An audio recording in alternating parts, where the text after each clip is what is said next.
Rompre volontairement le jeûne annule-t-il la récompense des autres jours? Cheikh Al-Albani. Question.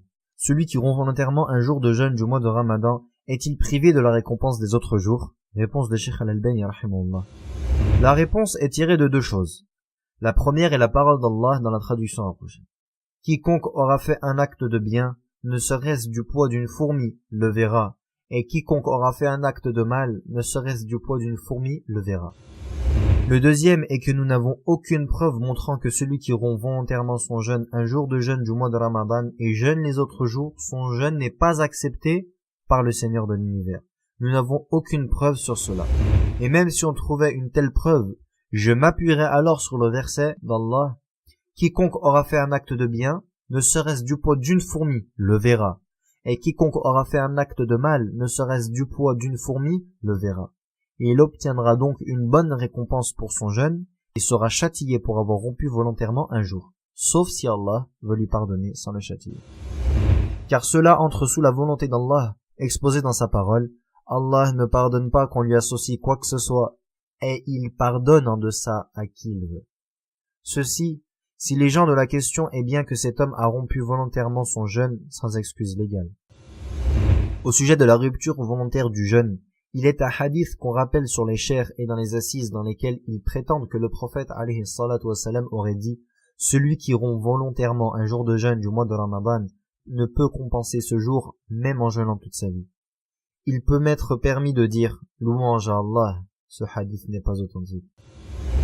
Il m'est permis de dire que s'il n'est pas authentique, car je sais cela, mais je ne sais pas s'il m'est permis de dire « La louange est à Allah » que ce hadith ne soit pas authentique.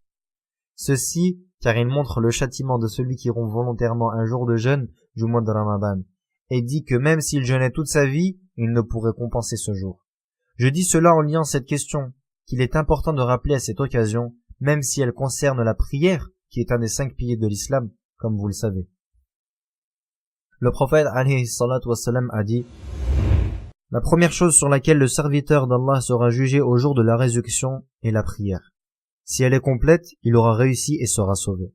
Mais si elle est incomplète, Allah dira à ses anges, et c'est là qu'est la preuve. Regardez si mon serviteur a des prières surérogatoires afin de compléter sa prière obligatoire.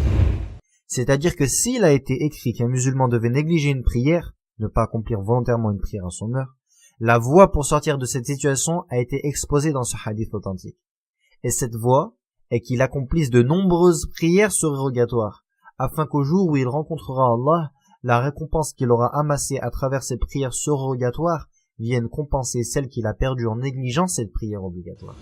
Sur cette balance, nous pouvons dire en citant ce hadith authentique que celui qui a rompu volontairement un jour de jeûne du mois de Ramadan doit multiplier les jeûnes surérogatoires afin de compenser la récompense qu'il a manquée en rompant ce jour de jeûne.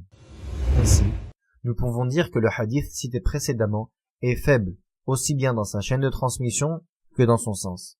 Celui qui rompt un jour de jeûne du mois de Ramadan sans excuse ne peut compenser ce jour, même en jeûnant toute sa vie. Cela est excessif, mais la louange à Allah, ce hadith n'est pas authentique.